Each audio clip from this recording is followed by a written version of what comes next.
नमस्कार, मैं अर्जुन तुकाराम लाड, टीजीटी हिंदी जवाहर नवोदय विद्यालय बरपेटा असम।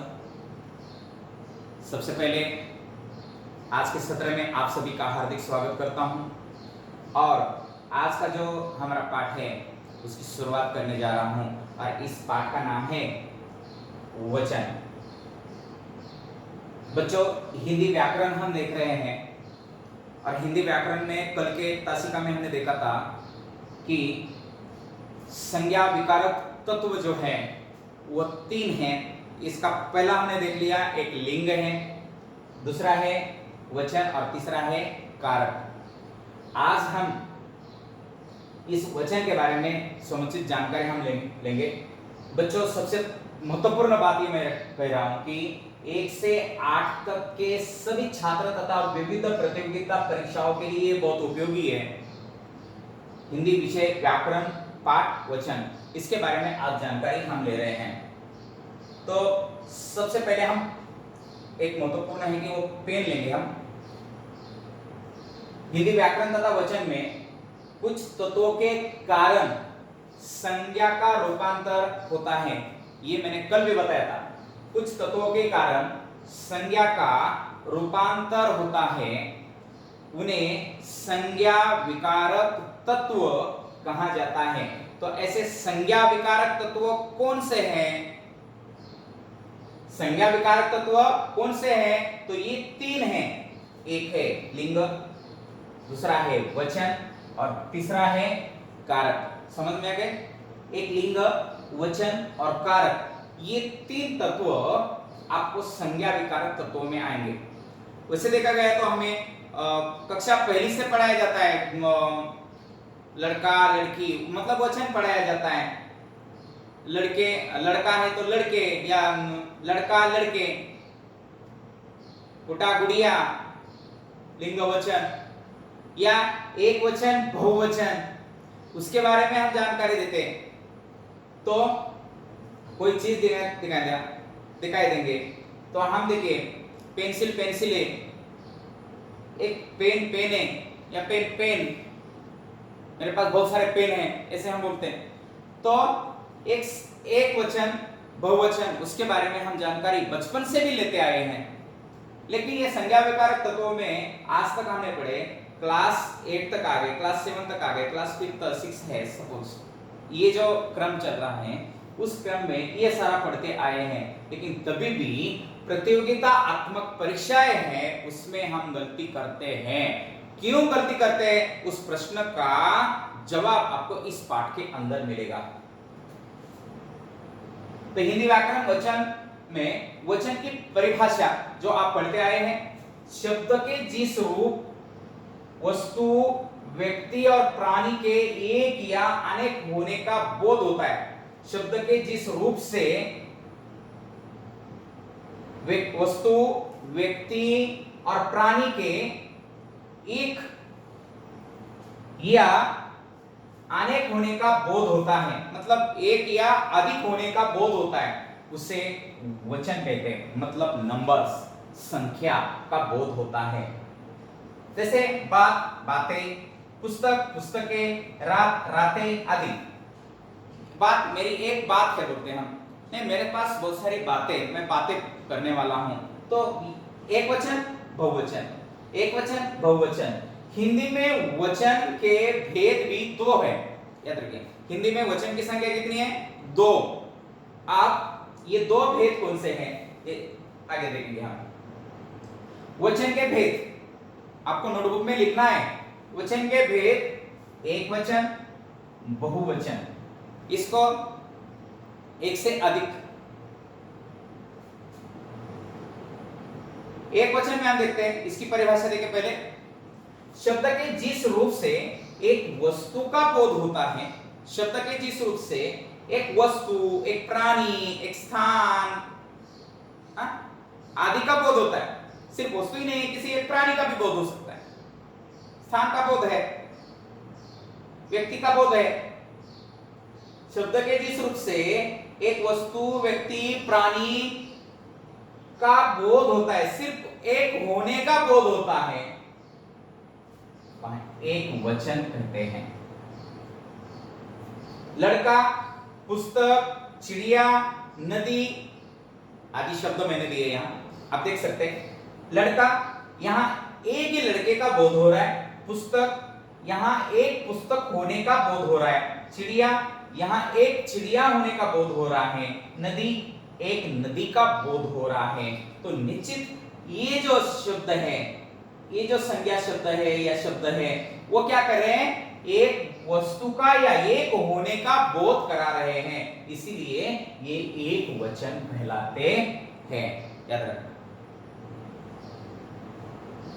बहुवचन, अब देखिए शब्द के जिस रूप से एक से अधिक वस्तुओं का बोध होता है। हमने पहले देखा था एक वस्तु का बोध हो रहा है, यहां कितना? एक से अधिक वस्तुओं का बोध होता है, उसे बहुवचन कहते हैं। अब मैंने उदाहरण दिया था पहले लड़का, अब मैंने लड़के दिए, पुस्तक, पुस्तकें, चिड़िया, चिड़िया, नदियां, देखिए आदि शब्द। ये चिड़िया एक से अधिक होने का बोध होता है इससे। नदियां, एक नदी नहीं है तो एक से अधिक नदियों का बोध होता है। लड़के, पुस्तकें, ये बहुवचन का बोध करते हैं, अनेक होने का बोध करते हैं, इसलिए उन्हें बहुवचन कहा जाता है। ये अभी तुरंत हो गया। वैसे देखा गया तो 5th क्लास का सिलेबस में जितना आपको पढ़ना है उतना हो गया, 2 मिनट में समाप्त हो गया। लेकिन सबसे महत्वपूर्ण बात ये आती है कि इन वचन से संबंधित भी सामान्य नियम होते हैं। बच्चों, ये आपको 8th क्लास में, 9th क्लास में या प्रतियोगितात्मक परीक्षा के लिए जब भी आप तैयारी कर रहे हैं तो इन सामान्य नियम को समझे, ताकि आप अधिक से अधिक इस बहुवचन या एक वचन के बारे में जानकारी हासिल कर सकते हैं। तो हिंदी व्याकरण में वचन के प्रयोग संबंधी एक सामान्य नियम दिए हैं। यहाँ मैंने कुछ नियम यहाँ दिए हैं। हिंदी व्याकरण तथा रचना, मानक हिंदी व्याकरण तथा रचना, इस किताब से ये सारा डाटा मैंने ले लिया है। तो उस किताब में जैसे सामान्य नियम दिए हैं वैसे सामान्य नियम आपको मैं यहाँ दे रहा हूँ कि साधारणतः, ये देखिए ध्यान रखिए, साधारणतः एक संख्या के लिए एक वचन, ये फिट करो यहाँ, एक संख्या के लिए एक वचन का प्रयोग होता है और अधिक संख्या के लिए बहुवचन का प्रयोग होता है। मतलब एक वचन और बहुवचन की संकल्पना को स्पष्ट करे, नहीं तो क्या है, प्रॉब्लम हो जाएगा। विशेष स्थितियों में एक से एक के लिए भी एक का, मतलब विशेष स्थितियों में एक के लिए भी बहुवचन का प्रयोग होता है और संज्ञा आदि का बहुवचन में प्रयोग होने पर उनसे संबंधित क्रिया आदि का भी रूप बहुवचन हो जाता है। कभी कभी एक ही वस्तु है, एक ही व्यक्ति है, लेकिन उनके लिए भी हम बहुवचन शब्दों का प्रयोग करते हैं। अब देखिए कैसे, आदर या सम्मान व्यक्त करने के लिए एक व्यक्ति के लिए भी हम क्या करते हैं, बहुवचन का प्रयोग करते हैं। जैसे प्रधानमंत्री आ रहे हैं, प्रधानाचार्य आ रहे हैं, पिताजी आ रहे हैं, पिताजी जा रहे हैं। देखिए है एक ही, लेकिन हमको उनको आदर देने के कारण क्या हो गया, उनको हम बहुवचन का प्रयोग कर रहे हैं। प्रधानमंत्री आ रहे हैं, कितने प्रधानमंत्री हैं, एक ही है ना, तो तभी भी हमने प्रधानमंत्री आ रहे हैं बहुवचन का प्रयोग कर दिया। पिताजी आ रहे हैं, पिताजी जा रहे हैं, बहुवचन का प्रयोग कर दिया। तो जहां आदर दिया जाता है, जहां आदर सूचक शब्द का प्रयोग किया जाता है, वहां बहुवचन शब्दों का प्रयोग होता है, ये ध्यान रखिए। स्वाभिमान या अधिकार प्रकट करने के लिए भी हम संज्ञा, सर्वनाम आदि का बहुवचन में प्रयोग किया जाता है। स्वाभिमान या अधिकार, मेरा अधिकार है आपके ऊपर, सपोज मैं दोस्त के ऊपर अधिकार जता रहा हूं, तो संज्ञा, सर्वनाम आदि का बहुवचन में प्रयोग किया जाता है। हम दोस्तों को कभी कभी बोलते हैं, देख लीजिए हम तुम्हें अच्छी सलाह दे रहे हैं, याद रखना, हम तुम्हें अच्छी सलाह दे रहे हैं, तुम वहां मत जाना। या मेरा कहना सुनना। हम, देखिए मैं एक वचन है, एक है नहीं, लेकिन हम बहुवचन है। अब देखिए मैं, इसका हम बहुवचन है, लेकिन हम प्रयोग किसका कर रहे हैं? हम का प्रयोग कर रहे हैं। हम तुम्हें अच्छी सलाह दे रहे हैं, मतलब यहां हम अधिकार जता रहे हैं। और ये अधिकार की बात जब आती है तब हम देखिए ये हम शब्द का प्रयोग करते हैं। देखिए मैंने भी हम बोल दिया। या अरे यार, कभी तो हमें भी याद किया करो, कभी तो हमें भी याद है अकेला, लेकिन वो बोलता है हमें याद किया। आदमी कभी गुस्से में आ जाता है, देखिए कभी कभी क्लास में गुस्से में आ जाता है और बच्चों को बोल पड़ता है, देख लीजिए शांत रहिए, लेकिन हम भी किसी से कम नहीं हैं। हम, अरे सर आप अकेले ही हैं ना, तो हम, जब अभी गुस्से में आ जाता है, अधिकार जताने लगता है, तो हम की बात आती है। हमसे बुरा कोई नहीं है, मतलब मुझसे बुरा बोलना था उसे, लेकिन हमसे बुरा कोई नहीं है। तो ये कभी कभी गुस्सा या अधिकारी है में अधिकार जताने की बात आती है, तो ये हम शब्द का प्रयोग होता है। लोक व्यवहार के कारण कभी कभी कुछ शब्दों के बहुवचन रूप आते हैं। लोक व्यवहार, अभी क्या होता है कि लोक व्यवहार का मतलब क्या है? ये लोग इन शब्दों का उच्चारण करते हैं, कभी कभी उच्चारण करते समय वो शब्द उस व्यवहार में रूढ़ हो जाते हैं और उसके कारण बहुवचन का प्रयोग होता है। जैसे तू एक वचन है और तू का तुम बहुवचन है। तू एक वचन है और इसका तुम बहुवचन है, परंतु लोक व्यवहार में हम इसका उच्चारण एक वचन के लिए करते। तुम इधर आओ, अरे भाई अनेक वचन है ना, बहुवचन है, लेकिन तू इधर आओ बोलने की जगह पर बोल अरे तुम इधर आओ, तुम तो हाँ तुम ही। लेकिन लोक व्यवहार के कारण ऐसा हुआ है, तो आप ध्यान रखें, कभी कभी आप भी इसका प्रयोग करते हैं, लेकिन कोई अगर बोल रहा है तो ऐसा क्यों? तो ये लोक व्यवहार के कारण इस प्रकार की गलती होती है। कुछ शब्द हमेशा बहुवचन में ही प्रयुक्त होते हैं, जैसे दर्शन, हस्ताक्षर, समाचार, प्राण, बागकेश, लोग आदि हमेशा बहुवचन में। आपके दर्शन हुए, मैं धन्य हो गया, ये बोलते हैं। अब भगवान या ईश्वर के दर्शन हुए, मैं धन्य हुआ, या आपके दर्शन पाकर मैं धन्य हुआ। आपके हस्ताक्षर बहुत ही सुंदर है, देखिए आपका समाचार सुनकर मैं अवाक हो गया, या उस व्यक्ति के प्राण चले गए या प्राण आ गए, फिर से वापस उसके प्राण आ गए। प्राण शब्द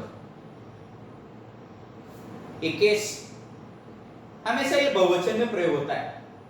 लोग, एक लोग होते ही नहीं, वो लोग शब्द आते, लोग कहते हैं, यार कितने लोग, कौन कौन कहते हैं? एक आदमी कहता है तो हम बोलेंगे, लेकिन लोग शब्द ये हमेशा बहुवचन में प्रयोग किए जाने वाले शब्द हैं। अब देखिए दूसरा है, हम सामान्य नियम देख रहे हैं, बहुत महत्वपूर्ण है, ध्यान रखें। समुदायवाचक संज्ञा शब्दों के साथ, समुदायवाचक संज्ञा कौन सी? फिर ये अध्यापक गण है, प्रजाजन है, अधिकारी वर्ग है, बहुवचन, ये समूह है, ये लोग भी बहुवचन समुदायवाचक ही है। ये गण है, लोग है, जन है, समूह है, वृंद है, वर्ग है, ये शब्द क्या है? समूह का बोध कराते हैं। अब देखिए गण, देखिए वर्ग जोड़कर अनेकता प्रकट करने के लिए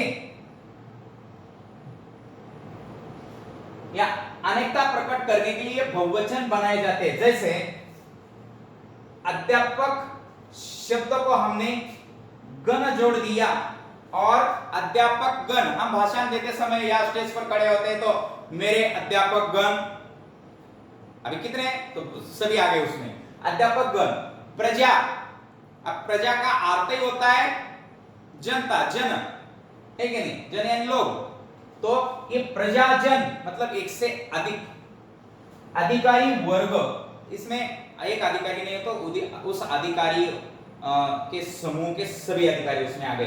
तो मजदूर लोग, इनसे क्या हो गया कि ये बहुवचन बन गए। परंतु जिन शब्दों के अंत में जाति, सेना या दल शब्द प्रयुक्त होते हैं, ध्यान रखें, परंतु जिन शब्दों के अंत में जाति, सेना या दल शब्द प्रयुक्त होते हैं उनका प्रयोग एक वचन में होता है। जैसे स्त्री जाति, कांग्रेस दल, सेना दल, देखिए इनका प्रयोग एक वचन में होता है। व्यक्तिवाचक और भाववाचक संज्ञाएं एक वचन में प्रयुक्त होती है। उदाहरण दिया, अमर खेल रहा है, सत्य की सदा जीत होती है। व्यक्तिवाचक और भाववाचक संज्ञाएं एक वचन में प्रयुक्त होती हैं। अब व्यक्तिवाचक अमर है, भाववाचक सत्य है, तो व्यक्तिवाचक और भाववाचक संज्ञाएं हमेशा एक वचन में प्रयुक्त होती है। धातुओं का बोध करने वाली जातिवाचक संज्ञाएं एक वचन में प्रयुक्त होती है। ध्यान रखो, धातुओं का बोध कराने वाली जातिवाचक संज्ञाएं एक वचन में प्रयुक्त होती हैं। जैसे सोना महंगा है, सोना महंगा है, ये तो धातुओं का बोध कराती है सोना। पीतल की अपेक्षा लोहा अधिक उपयोगी धातु है। अब पीतल, लोहा, ये देखिए धातुवाचक संज्ञाएं हैं और इनका बोध कराने वाली जातिवाचक संज्ञाएं एक वचन में प्रयुक्त होती है। ये थोड़ा सा ध्यान रखिए। अब देखिए इनके बहुवचन बनाने के भी नियम है। तो बहुवचन कैसे बनते हैं? एक वचन से बहुवचन बनाने के नियम कि अक्रांत स्त्रीलिंग संज्ञा शब्दों में अ के स्थान पर ए कर देने से बहुवचन शब्द बन जाते। देखिए आंख, वहां अ है ना, यहां अ है और यहां ये आ गए। आंखें, बात अ है, बातें, गाय अ है। अक्रांत मतलब इसका अंत अ से होता है। अक्रांत स्त्रीलिंग संज्ञा शब्दों में आंख, बात, गाय, इन सारे शब्द कौन से स्त्रीलिंग संज्ञा शब्दों में अ के स्थान पर एक कर देने से बहुवचन शब्द बन जाते। जैसे आंखें, बातें, गाय, वैसे ही पुस्तक, कार, तो, पुस्तकें, कारें, तोपे बहुवचन शब्द बन गए। ये ध्यान रखिए। जिन अक्रांत स्त्रीलिंग शब्दों के अंत में या लगता हो उनके या को या कर देने से बहुवचन बनते। जैसे मैंने पहले एक नदी शब्द दिया था, नदी का नदिया आपको चंद्रबिंदी लगाकर करना पड़ता है। जैसे लुटिया, लुटिया, ये चंद्रबिंदी लगाकर हम उसका बहुवचन बनाते हैं। ये देखिए एक ओनली चंद्रबिंदी के कारण इसका बहुवचन बन गया। गुड़िया एक वचन है, यहाँ गुड़िया चंद्रबिंदी लगाई, बहुवचन बन गया। चुईया, चुईया, चिड़िया, चिड़िया, डिबिया, डिबिया, कुड़िया, कुड़िया। देखिए हम यहाँ चंद्रबिंदी लगाकर इसके बहुवचन बनाए हैं। वैसे जैसे नदी शब्द दिया है, ठीक है, नदी, नदिया, तो इस प्रकार। लेकिन आपने एक देखा और भी देखा होगा, इसमें नहीं है, तो इस प्रकार आप बहुवचन इसके बना सकते हैं। पुल्लिंग अक्रांत शब्दों के अंतिम आ, पुल्लिंग अक्रांत शब्दों के अंतिम आ, ये आ, इसमें आप बोल रहे हैं कि इसमें आ कैसे आता है? इसका अगर हम वर्ण विच्छेद करेंगे ना बच्चों, तो जैसे च, ई सी त आ, है ना? तो ये आ, वैसे इसमें पंखा में भी आ है, गधा में भी आ है, तो ये आ को ए करने से बहुवचन रूप बन जाते हैं। अब देखिए, चीता चीते, पंखा पंखे, गधा गधे, भेड़िया भेड़िए, केला केले, घोड़ा घोड़े आदि बहुवचन रूप बन जाते हैं। बहुत आसान है, आराम से देख लीजिए। हिंदी में अभी देखते हैं, वचन दो प्रकार से बनते हैं। वचन दो प्रकार से, ये कारक चिन्ह रहित, मतलब कारक चिन्ह के बिना, और कारक चिन्ह रहित शब्दों के बहुवचन बनाने के लिए हमें क्या करना पड़ता है? ए या प्रत्ययों का प्रयोग होता है। अब ऋतु, ऋतुए, राशि, राशियां, बेटा बेटे, इसका प्रयोग हो गया। समिति समितियां, तलवारें, लड़के आदि बहुवचन शब्द इनसे बन जाते हैं प्रत्यय लगाने से। अब वचन दो प्रकार से बनते हैं, इसमें मैं नीचे दिया है। अब पहले दिया था मैंने कारक चिन्ह रहित, कारक चिन्ह सहित शब्दों के बहुवचन बनाने के लिए ओ, अब यहां सहित लिख दीजिए। कारक चिन्ह सहित शब्दों के बहुवचन बनाने के लिए हमें ओ, यो, ओ और यो प्रत्ययों का प्रयोग करना होता है। शत्रु ने, शत्रुओं ने, अभी ने ये कारक चिन्ह है, ने के में पर ये कारक चिन्ह है। नगर की, सड़क पर, ये कारक चिन्ह है। अब कारक चिन्ह सहित शब्दों के बहुवचन बनाने के लिए हमें क्या कर दिया? ये शत्रु, शत्रुओं, नगरों को, चोरों और रात्रियों, ये देखिए यो का प्रयोग हो गया। नदियों हो गया प्रयोग यो का। तो ये प्रयोग के कारण आप एक वचन के बहुवचन भी बना सकते हैं, कारक चिन्ह रहित, कारक चिन्ह सहित। ये दूसरा।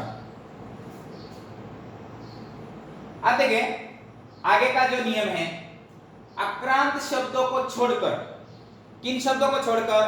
अक्रांत, जिस शब्द का अंत आ हो गया है या अ है, अक्रांत शब्दों को छोड़कर अन्य पुल्लिंग शब्दों के कर्ता, कर्ता कर्म या कर्ता कारक, सॉरी, कर्ता कारक में एक वचन और बहुवचन के एक जैसे ही रूप होते हैं। अक्रांत शब्दों को छोड़कर अन्य पुल्लिंग शब्दों के कर्ता कारक में एक वचन और बहुवचन के एक जैसे रूप होते हैं। जैसे बालक, मुनि, हाथी, गुरु, उल्लू आदि। विशेष क्या है इसमें? मतलब अपवाद क्या है इसमें, या ध्यान देने वाली बात कौन सी इसमें? राजा, चंद्रमा, दादा, मामा, देवता, इन अक्रांत शब्दों के बहुवचन में एक जैसे ही रूप होते हैं। अब देखिए, एक वचन और बहुवचन के एक जैसे ही रूप होते हैं इन शब्दों में, लेकिन विशेष क्या है? राजा, चंद्रमा, दादा, मामा, देवता, इन अक्रांत शब्दों के बहुवचन में एक जैसे ही रूप होते हैं, इसमें कोई परिवर्तन होता नहीं है। अब मैंने क्या कर दिया?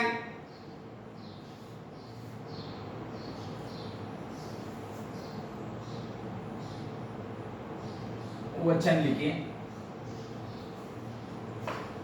एक वचन, बहुवचन, इसके कुछ शब्द दिए। इस प्रकार आपको परीक्षा में क्या पूछा जा सकता है कि लुटिया,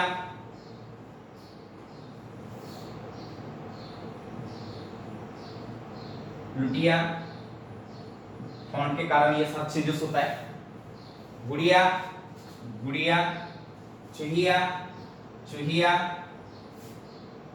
आंख, आंखें, बात, बातें, गाय, गायें, ध्यान रखें चूहिया का इधर है, गुड़िया का उधर है, क्रम ध्यान रखें, थोड़ा सा गलत हो गए। तो ये बातें हमें ध्यान रखना है कि इस प्रकार हमें एक वचन है तो बहुवचन बनाने के लिए भी कहा जाता है, ये ध्यान रखें। तो यहाँ वचन पाठ बिल्कुल समाप्त हो रहा है। बहुत बहुत धन्यवाद बच्चों। अगर इस वचन से संबंधित या नियम से संबंधित कोई जानकारी, अधिक जानकारी चाहिए आपको, तो 84748722 में आप कॉल कीजिए, आपको वो समुचित जानकारी आपके पास मिल जाएगी। बहुत बहुत धन्यवाद।